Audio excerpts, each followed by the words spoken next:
What is up, guys? It's Obscure Reference back with a review of Dune 2 just dropped last night. Every one of us went to go see it opening night. I can safely say Patrick and I have been living in anticipation for a few years now. Austin living in anticipation for almost a week. Uh, but yeah, initial thoughts, spoiler free review. Really good movie. I loved it. Like it just continued the greatness the first one set up. Characters well acted, good interactions between them, plot there. Loved every minute of it. Who's next? The plot was there. Is The that's what you plot said? was there. It was there. It was Gotcha. so there. Um, Um, I I this is a flawed movie that I loved. I think that it for the first two acts doesn't fully understand where it's going and was kind of hard to see what was coming because I again haven't read the books. But once it all kind of culminated towards the end, I really liked what they did with it and where they're kind of trying to go, I suppose. yeah. In case you didn't watch our part one re-review, rewatch, I love Dune. I've read the book. I love it. I love Denis Villeneuve even before he got the rights to do Dune parts one and two. I fucking love this movie. I think this is one of those examples that you show in a film class. You say, hey, every frame in here is a painting. Like actually, you could pause and like any long big shot of of Arrakis or Getty Prime or whatever planet we're on. Like just look at that. Just stop and look. The way everything's lit, everything is acted. I think this is a cultural touchstone that people remember for quite a long time. And I'm not going to say it's one of the best Wow. sci-fi films. I'm not sure I'm there yet, That's because it's but fantasy. it is really really freaking good. Sci-fi fantasy, some might say. So that's my Okay. spoiler-free Do you part. have any flaws with it? Yeah. Oh, I do. So, Okay. initial thoughts out of the way. Let's get into some specific points here. First thing I want to talk about is Frayed. One, Great. super It's fun just character. Loved him on screen. He actively made me uncomfortable in his introduction. I think he's incredibly well acted. Go ahead, Patrick, jump in. it's just Fade. It's Fade Roth though. Did There's I no say Frayed. Frayed? My bad. It's cool. I want to call him You knew. Freda. Thank you, though. Okay. That's one thing. The terminology, the names, I was having trouble keeping track of it all again. That's I fair. I did my research. I was like, what terms do I need to know going into this? And I learned a lot of them. And then they threw like eight more at me immediately. I was like, Hmm. frick. Anywho, Don't so you think that like a prefix like "na Baron" should be higher on the totem pole than just Baron? Like in my head, they kept saying it. And I was like, you gave him a prefix. That's kind of like no, being no, like it's like Senior Baron. no, it's like, are No, you the Baron? Nah, Baron, nah. Okay, I've seen that got it. term thrown elsewhere too, where that prefix, it's like on NA or NE or something, like nay something, nah something. So Anywho, so it made sense to me. with Fade, I loved his introduction. Thought the scene in the Coliseum was a lot of fun. What I don't get is what his purpose was, because we already had the Harkonnen, we already had the Baron, we already had his nephew, and then in the first movie, Baron's superimposing evil villain, and his nephew is like the big hulking mass of murder. And then in this movie, the Baron doesn't do very much, and his nephew, I can't remember the guy who played Drax's name in this. I really can't. Dave Batista. Rabon. Ribbon. Mr. Sure. Ribbit, like he went from imposing, kind of hot-headed and can be used against him to just glaring incompetent, can't accomplish anything.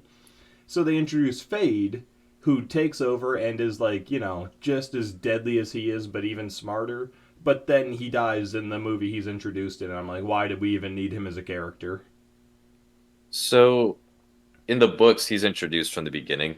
Oh, okay. Um, he's around from like not the first chapter, but he's introduced pretty early. You definitely know more about him than you, Rabon, in the books. Rabon's just kind of there. He's just kind of there to be a meathead.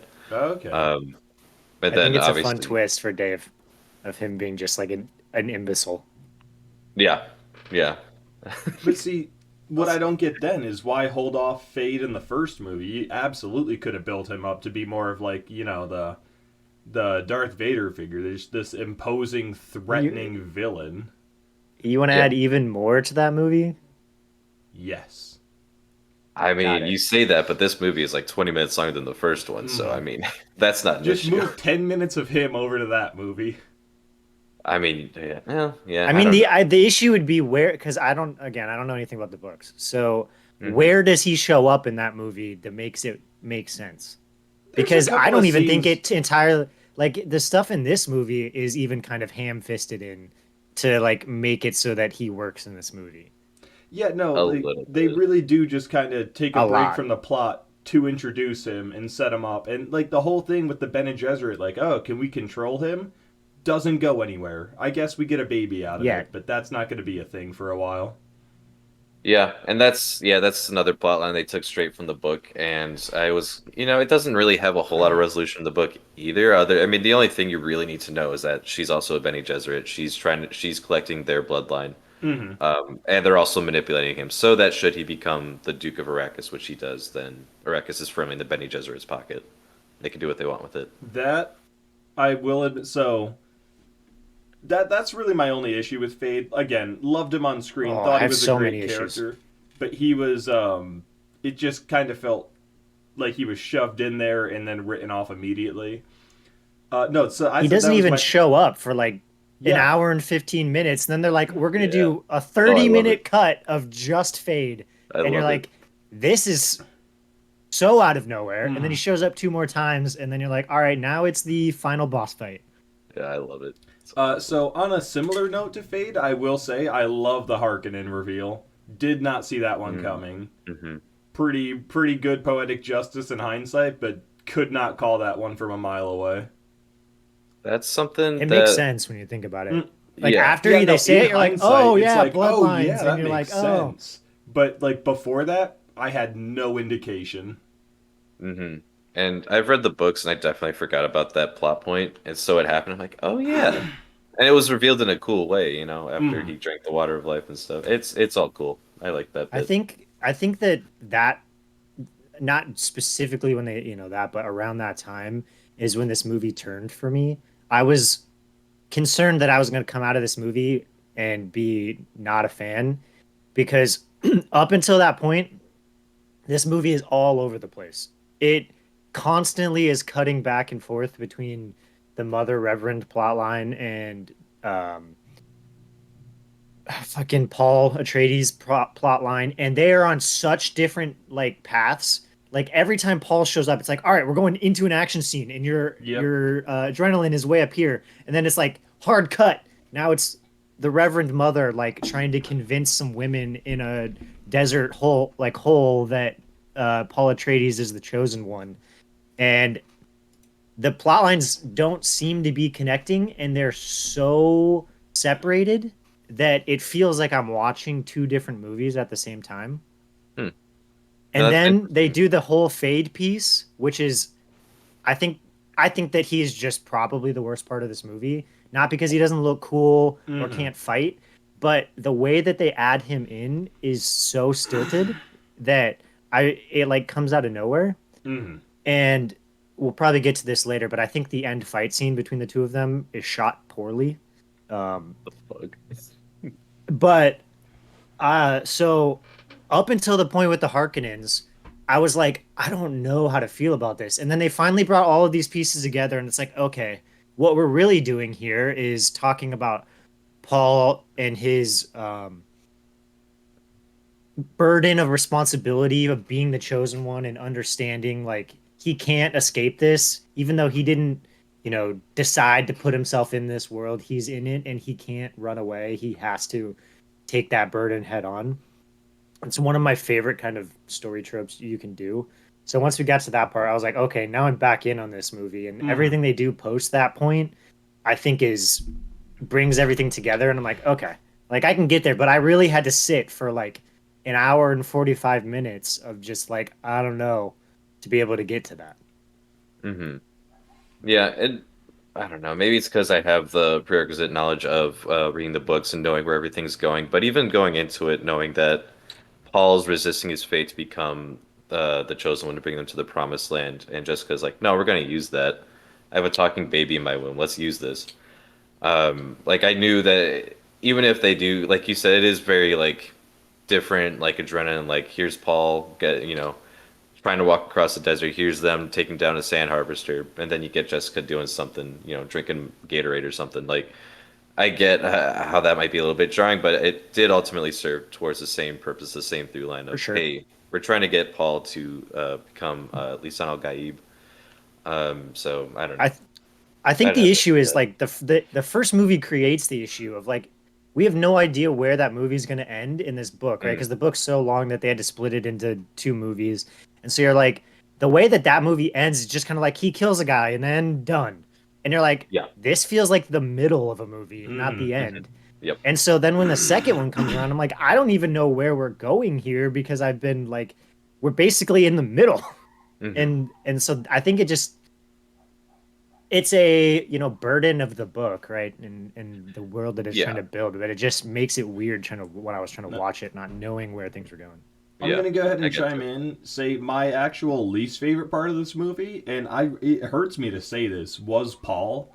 I don't have Mm. any issues with Ooh. the acting, but in the first movie, like go back to those first few scenes, especially before they land on Arrakis, and he's happy to see Jason Momoa, and he's having his moment with Gurney, and like he's got these moments where he's a genuinely happy, lighthearted person, and you can tell he doesn't want to be Jesus, and nobody wants to be him.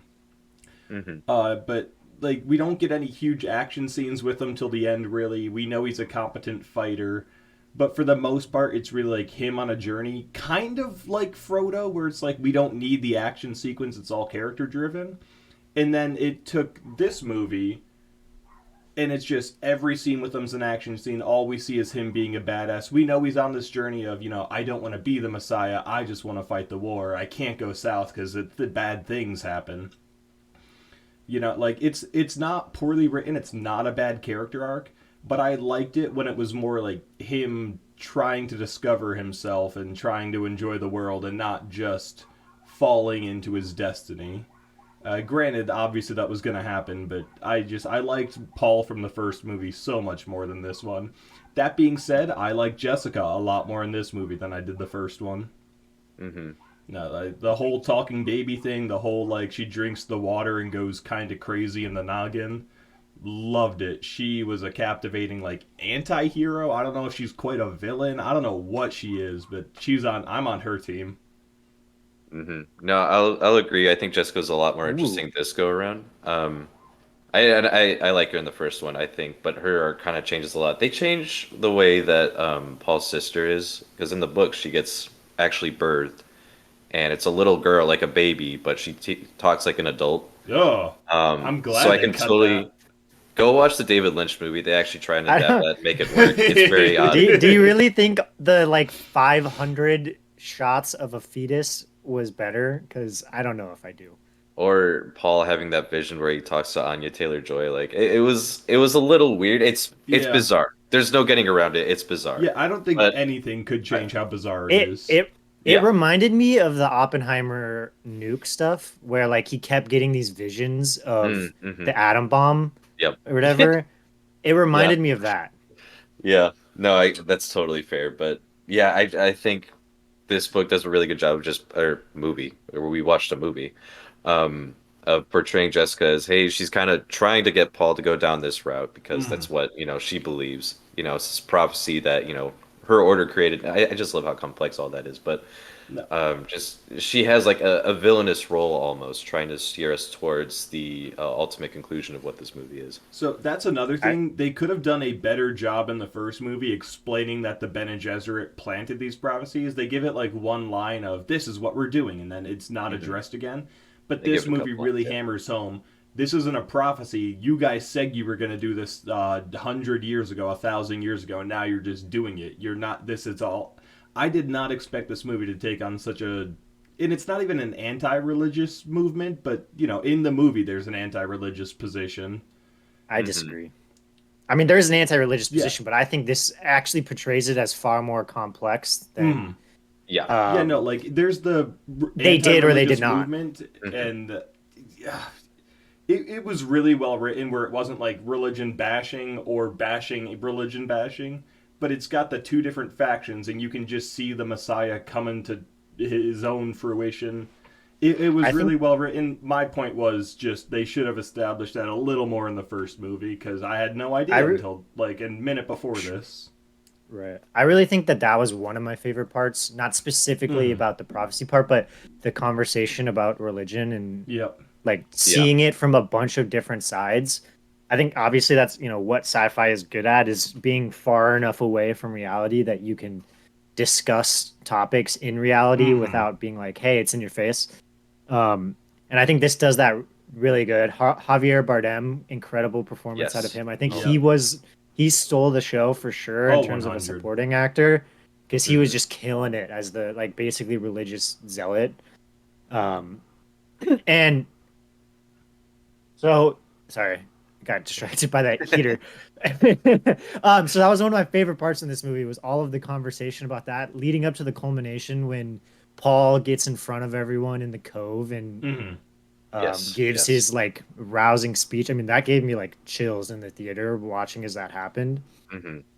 So I think that was one of the best parts of this movie, outside of like really well shot and all of that. I think that was an incredible storyline. Yeah.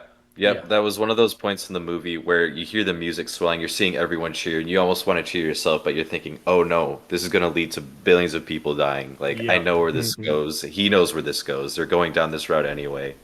And you get that last line at the end after he's killed Fade Rotha, and Gurney's telling him, hey, the other of the Landsrat aren't going to listen to your demands. They're not going to recognize your ascendancy. And he just says, show them the promised land. And you're like, oh, fuck, okay, this is bad. You know, So it's just, that's good. let's take that time. Let's talk about Gurney. Or is it Guernsey or Gurney? Guernsey. Gurney, you Gurney. nailed it. You Yeah, nailed it. Gurney. Okay, that's what I thought.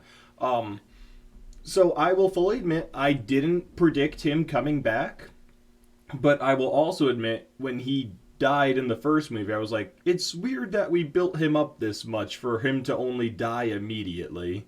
You didn't So see him die. yeah, I mean they even off screen him, but you can assume with the entirety of the genocide he's killed. So you're Yeah, right. It's that's not what like a you, fake yeah, death. They that's led what they me to want you to believe think. that, and I felt like it always didn't sit right with me.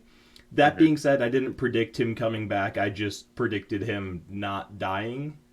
Yeah. So definitely a good addition to the movie. I'm glad they didn't just do all that for him, have it go nowhere, and we're moving on. I, So yeah, a welcome addition for sure. I want to give a quick shout out. Just, I think the benefit of watching the first one like a week before watching this one, he gives the line when Paul comes out of the sand and he nails Gurney to the ground. He's like, I recognize your footsteps, old Yep. man. Just like the first one when they train. And I'm like, Yeah. Okay. perfect, So perfect. that line, There's, I'm really glad they included it because obvious callback to that scene. But hmm. with the long hair and the beard, I didn't know who I was looking at. I had no idea who this Oh, man Really? was. interesting, Yeah, I'm interesting. so bad with faces. I was like, okay, why are we following this guy? He's not a Harkonnen, but they're collecting the spice. Who's him? Hmm. And then we Yeah, get the line. I'm like, it's that guy. that's cool. I like that Yeah, that worked out for you. I I like that. needed help with that for sure. There's another fun little callback, and I don't know if it was fun, but it was like cool foreshadowing in the final fight. That also mirrors their training session with Gurney and Paul. But we I can, do think that it was funny that one they called them atomics, but also that like in this sci-fi world, just because of the time that this book was written, it's like you have to include nukes because that's the only thing mhm. Yeah. anyone was thinking about It is at the interesting to time. And I think was about like, that. Yeah, oh yeah, okay, yeah, that's where this was. I'm like, yeah, that's my touchstone. I'm like, they Hmm. obviously had to have that in there because otherwise, Yeah. I'm like, why? Like you could have just been like, I've got a rail gun and I can shoot that mountain. I mean, we watched them use like old school artillery to blow up a mountain too. Yep. Like yeah, I was just like, oh yeah, okay, yep, that's the time period we're in. yeah. I always do like when they have like traditional like technology, like in this movie Atomics, when we do have like shields and lasers and giant spaceships. I do kind of like that novelty of it. But yeah, 1965, that makes sense. Exactly. How did you feel about Christopher Walken as the Hmm. Emperor? Now, Underwhelming. I agree. yeah. I'll Thought agree he with was that. fine. I Like don't. He they didn't do a build whole up lot. the emperor in the like narrative introduction of the first part where it's like the emperor has sent Atreides to Arrakis and he's pulling all these strings. But in this movie, he's introduced at the beginning as like not saying anything when he found out Atreides was dead, and he doesn't do much the entire time or show any emotion on any decision. He didn't feel like an imposing villain. He felt like the old man at the top who I can just push him over with a slight breeze. Yeah. Yeah, that's kind of my thing. That's my problem with him in the book, honestly. Like you hear about him a lot. Obviously you have this, the alliance. You have the Landsrats. You have the different dukes and stuff, but you don't really see the Emperor until the end. So I am kind of glad they sprinkled some of Walken throughout this movie, so it's not super jarring when he shows up on Arrakis. But even then, it's like when they cast Christopher Walken, I'm like, as the Emperor, okay. And I think he did fine. I think he Yeah. did fine. But I went He back was to the there. end of the actual book, and I was like reading through some of his lines and stuff, and it's like, oh, he had a little bit more energy than Christopher Walken brought. But I don't know if that's his call or if that was Denis being like, I want you to be like an older man, you know? But see, I It's like super weird that like they're destroying his entire you know, royalty or whatever, like his entire control over the galaxy, and he's just kind of Hmm. like, all right, it's happening. Yeah, yeah, no, but you're not wrong. It does feel weird, but I think it does to some extent add like a feel of realism to it because let's say you land on Arrakis to come meet with Atreides or the Harkonnen or whoever he was going there to meet, and then you just kind of get like snuck attack, your entire army's blown up, and they've taken you hostage in your own throne room. What are you gonna do? Like yeah. it And I was real in the sense that yeah, I am just an old man. I'm not some galactic warrior, and frick, I've been brought to my knees. Yeah, and I Like think it, that's why I prefer the books portrayal just a little bit more because he is very not receptive to Paul's demands. So okay. yeah. No, there's definitely a way to play that up. I didn't hate this version, but it definitely Hmm. felt No, I didn't either. underwhelming in terms of a villain. Yeah, because I was thinking last night on the way home, like a lot of really good performances across the board in this movie. I think the couple of exceptions were, yeah, for sure Christopher Walken, but also Florence Pugh to an extent. But I think that's mostly Her because she didn't character have a lot to was do. not good. Mm-hmm. Her And character again, was read exposition. yeah, and that's a lot of her role in the first book because like every chapter starts with an excerpt from a history book that she wrote about Paul to kind of give the events of the book more gravitas and like, hey, this is history happening. So, and again, it's the same thing. You don't really see her till the end of the book. And at the end, she just kind of becomes a plot device for Paul to be like, well, let me become emperor. Let me become emperor. Let me marry her. uh, She's definitely much more of a character moving forward, for sure, without well, giving no, I spoilers. kind of expected that, where it's just like this is her introduction movie, but she's not a big point yet. Another not I don't want to call this a complaint because it wasn't bad by any means, but next most least favorite performance was Zendaya. I feel like we Agreed. really built her up in the first movie, and I loved the first half of her in this movie where she's with Paul and she's like, I'll teach you the ways of the desert. And they're having, intimate moments together. Like they really worked. And I get that she's anti religious and he's the Messiah and she hates that she had to give him like the kiss of life with the water and all that. But I don't know. Once there was a rift between them, I didn't enjoy their chemistry anymore. I really didn't like where it was going by any means. See, I'm on the opposite side of you on Zendaya because I think she probably gave one of the best performances in this movie for Yeah, me I don't want to personally. make it sound like she was a bad Uh, actress. Like she, at no point did I not think she was the Fremen warrior. Okay, like she sold me. I just didn't like her actual character on screen. she has this moment when at the end, like there's that rift between her and Paul, and Paul goes up to the princess and says he wants to take her hand to Hmm. become the emperor, and it cuts to Zendaya, and she's doing this thing with her face where she's just so angry, but she's trying not to show any of that emotion, and you can just tell it's like probably some of the best acting in this No, movie, if I were to say. I loved the part where it looks like she's about to break down crying, but obviously Hmm. she's Fremen and you're not going to waste water on that. Yeah. So like Hmm. just the struggle inside of her. Um But yeah, I don't know. Again, it's not like any part of her was necessarily bad, but just the character didn't land with me like I hoped she would after her setup in the first movie.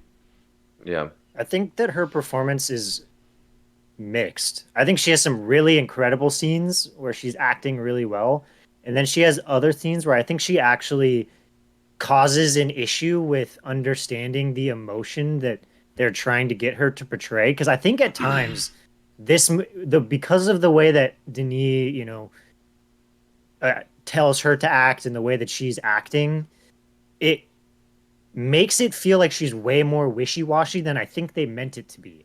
Mm-hmm. I think they wanted it to be like she's having an internal conflict of her love for Paul and her belief in the fact that the Bene Gesserit are creating a religion and it doesn't actually exist.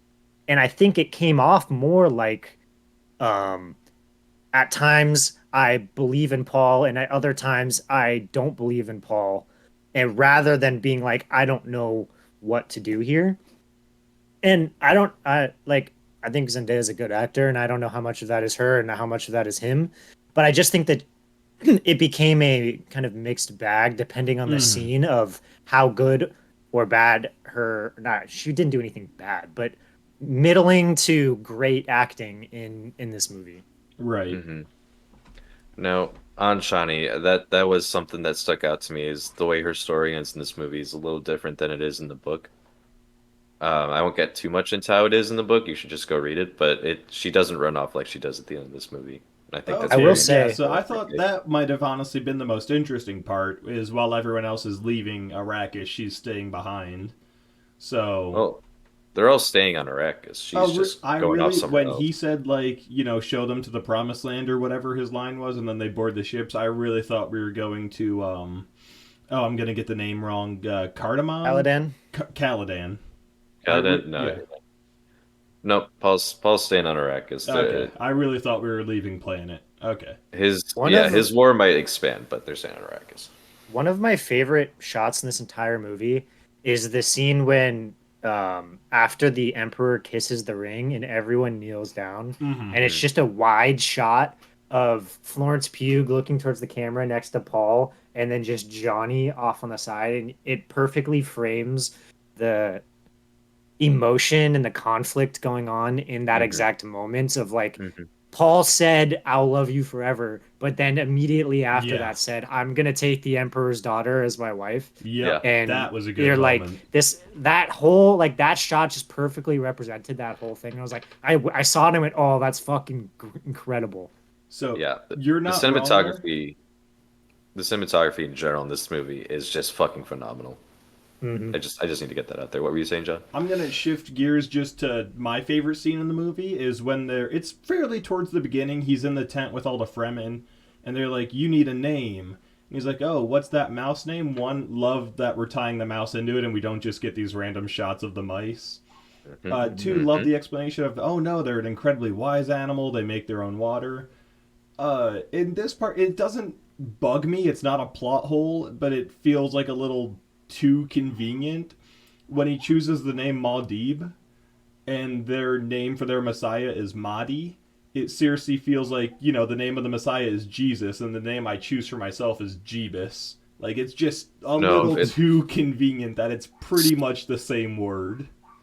no, they're spelled pretty differently. Muad'Dib is two words with an apostrophe. Yeah, Mahdi is just four letters. Like but it it's, sounds incredibly similar. I guess Muad'Dib sounds a little similar to Mahdi. I get it, but yeah, I don't know. Like, You saying that if now. Jesus came today and chose the name of Jeebus for himself and then went on to perform miracles and incredible feats, a lot of people would look at him and be like, "Is that the guy? Is that him?"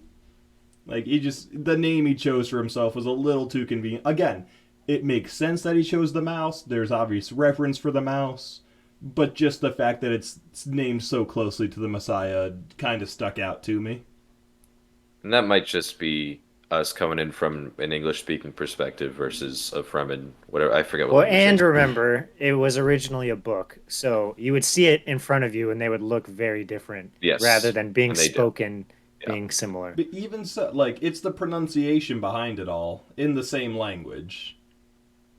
Anywho, from an so Right, English but speaking he's perspective. making up a language for written text. Like Frank Herbert wasn't sitting there going like, in 70 years when they make a movie about this, these are going to sound very similar. Like I think that he was thinking in text, and so he wasn't necessarily thinking about what is this like when you speak it out loud.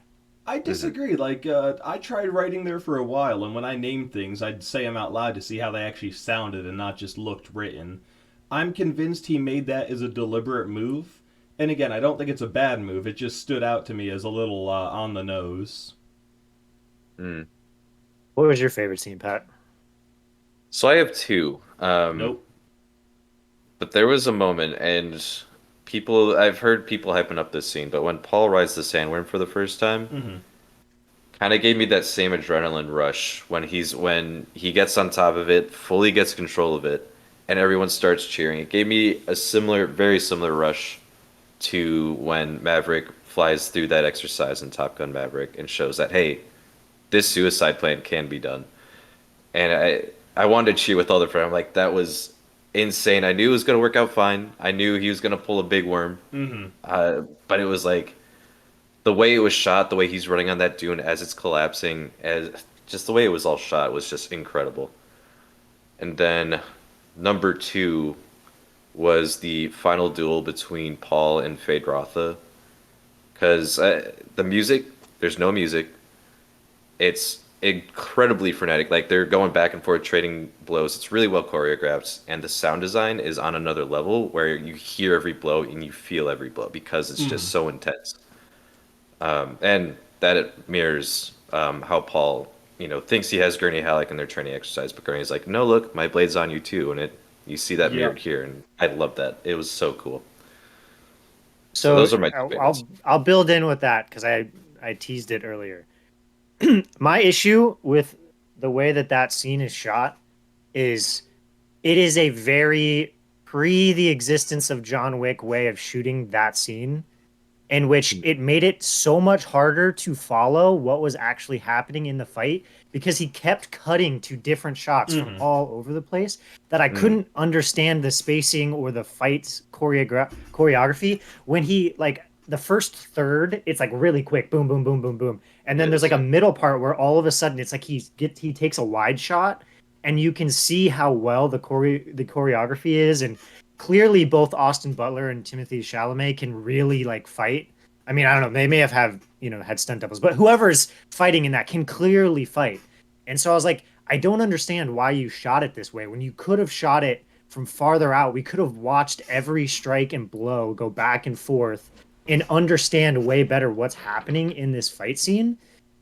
And I think it would have been more enjoyable to watch because I agree on everything else. Like choreography is great, the acting is great, the sound is great, the setup like in the background Mhm. with the light coming through the window, it Yeah. looks Mhm. great.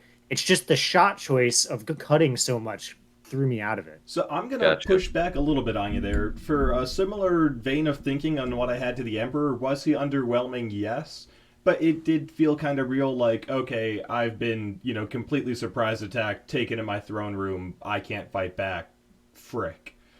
Uh, say we are standing in that room watching that fight, we're not necessarily going to have the best view of it. You could tell at the beginning Timothy Chalamet had the upper hand. You could tell then, Fade's pushing back. But I couldn't really tell who was ever winning the fight until it became very obvious Fade was just dominating this. But, I liked that it wasn't just this intense action scene, personal. We can see every blow. We can see this, that, who's winning now. It was just kind of like, man, they're pretty evenly matched, pushing back and forth, and I can't tell who's going to come out on top of this. I mean, So obviously it's Paul, but in the context of this fight.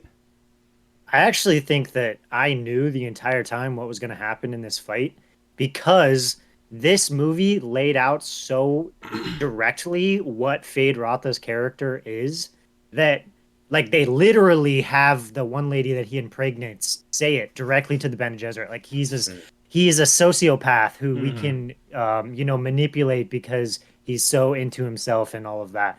And mhm. so I was like, I knew what was going to happen is because one, I've seen enough movies and know how they shoot action scenes, but also I knew that because they outlined it like that, that what's going to happen is Paul is going to use Fade's own hubris against him, and he's going to use that to win the fight. So for me, like I knew going into it that was what it was going to be. Hmm. So all the shots did was make it harder to follow. Yeah. And they glazed over a little bit. I don't remember if this is in the book or not, but they also said he was a candidate for being the Kwisatz Haderach, and I don't remember them touch on them that much in the They book, but vaguely said, he's Vague. another Yeah, they pro. Oh, you mean in the no, no, books? no. Yeah, I see what No, you're they said in the saying. movie for Yeah. sure. And that's why they had Lea Seydoux try, woo him to bed and stuff and grab his bloodline and stuff. But yeah, yeah, because I think Austin brings up a good point where Austin Butler, Fade is an animal for lack of a better term, and Paul is a little bit more calculated. You could basically say he knows how this fight's all going to turn out. Also, just Well, because and you can say it just because Paul has premonition, so he can right. already know how That's this what is I'm going to saying. go. That's Yeah, what yeah. I'm saying. Yeah, he has premonition. He's cold and calculated, not necessarily like Fade who's just kind of living for the moment and just trying to beat him with brute force almost.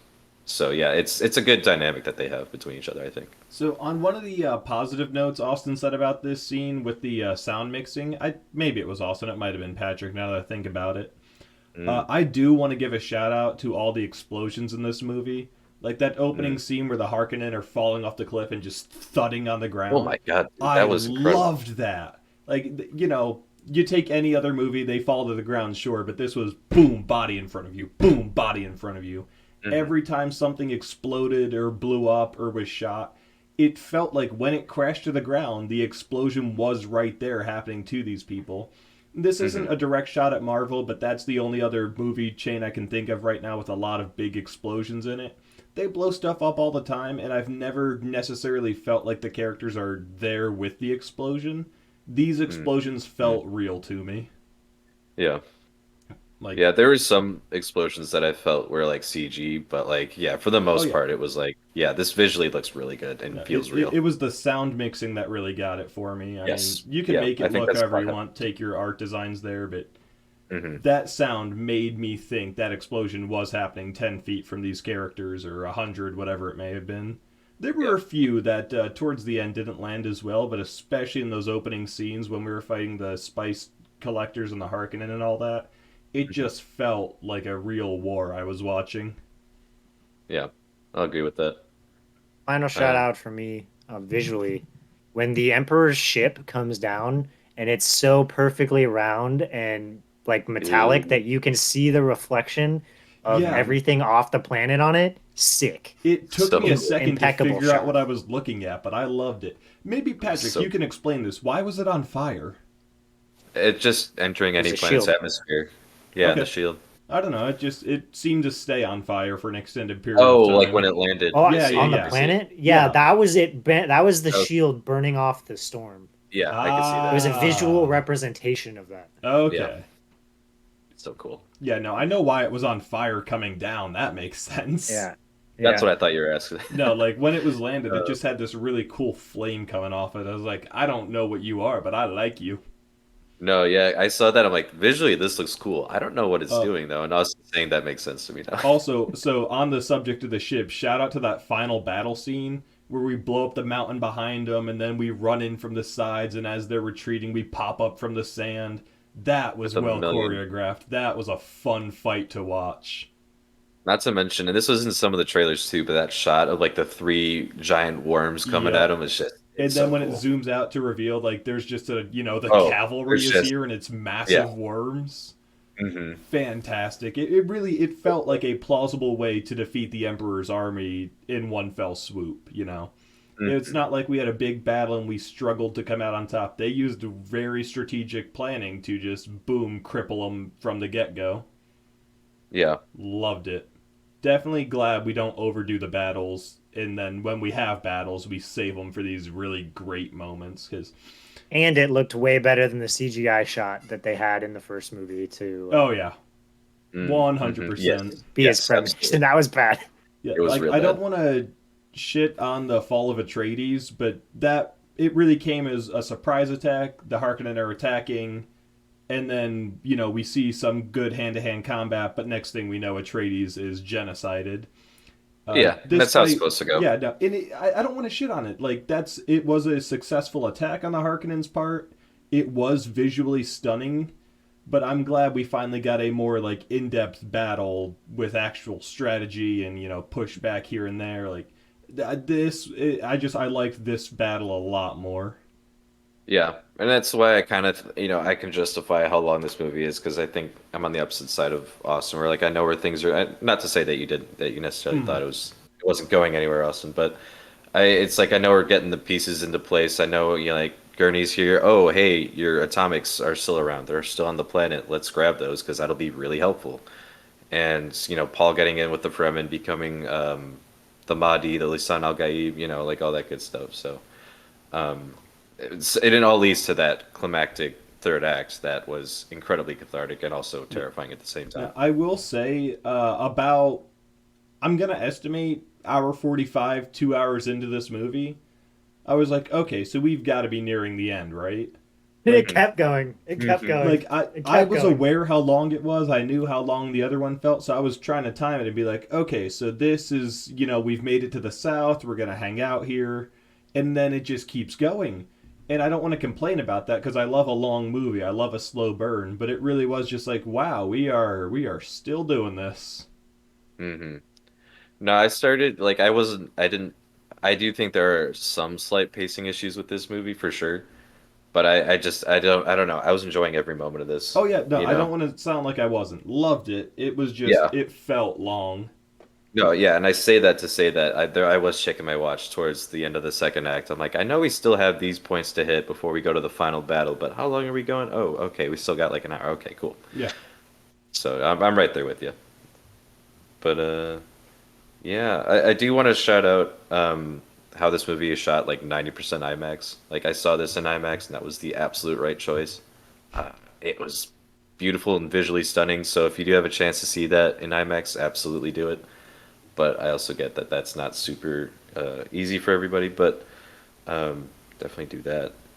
Um, So I'm watching this movie and I got very confused. It was on one of the scenes with the Emperor's daughter. yeah. Pop music started playing and it was really faint and in the distance. Took me a minute to figure out it's coming from the theater next door. Oh, Apparently they don't have great soundproofing and I was just like, why? We had this, beautiful desert chant going on for the sound check, but now it's pop music. No, and it lasted a while. So there was definitely a good 20 minutes of this movie where I was annoyed with this just because I can hear the movie next door. That's not Dune's fault at all, but I was like, weird choice. I had a similar issue when I saw Five Nights at Freddy's and the Taylor Swift concert was still playing, and I heard Taylor Swift come through the walls during a scary moment. I'm like, huh, Yeah, no, so it probably it very happens. similar to that, where it was just jarring as like, why this? Why do I hear the Archer right now? Huh? Yeah. All of the scenes with the Emperor on his whatever planet he was on just furthered my point about how ridiculous some of the design and outfits that whether Denis or Frank or both Yep, decided to go with. hmm it's Like definitely an looking at this, like aesthetic this is fucking choice. ridiculous to look at. Yeah, Yeah. No, 100%, 100%. but yeah, I'm not even any trying other to points justify we want to cover? Any shout outs? Any Nope. other talking perspectives? it. No, not really. I think I've got most of what I wanted out. I do want to actually one other shout out was like that beginning line where it's like all that dark screen you just hear like I forget what the Hmm. line was, but it's like, Like he it who was controls spice controls the world or something. Oh, I yeah, hated the crawl though. It was so bad. It hurt my head. Yeah, no, but it is an odd choice they use in terms of audio there. they did in the first one too, so I was like, Yeah, okay, no, cool. it But fits. it It felt fits what they've like done, but still. but I wanted to shout it out because it sounded very similar to the, iconic line from the David Lynch movie. He who controls the spice controls the universe. And that line's been oft memed ever since, so I want to give a shout out to that. Probably Uh, not intentional. yeah. I mean, obviously, we all like the movie. I am gonna say though, I don't know that this is his Emperor Strikes Back. I think I like Dune Part One more. Hmm. I Take. like this one more. I do too. Anywho, This guys, was those are going to be our thoughts on Dune Part 2. Feel free to check out our Dune Part 1 review, also up on the channel. If you guys are liking the content we're making, really appreciate it. If you wouldn't go mind going ahead, subscribe there for us, join the community. Love growing it, love meeting all you people down in the comment section. Speaking of, let us know your thoughts on Dune 2 there. And never be afraid to leave a like on the video. It really does help the channel grow, show support for the small content creators. Guys, that's all we got for you this time. Stay tuned. Plenty more movie reviews coming at you. I think we got Kung Fu Panda in about a week or so. So check back for that and stay tuned to the channel to know what else we got coming at you in the near future.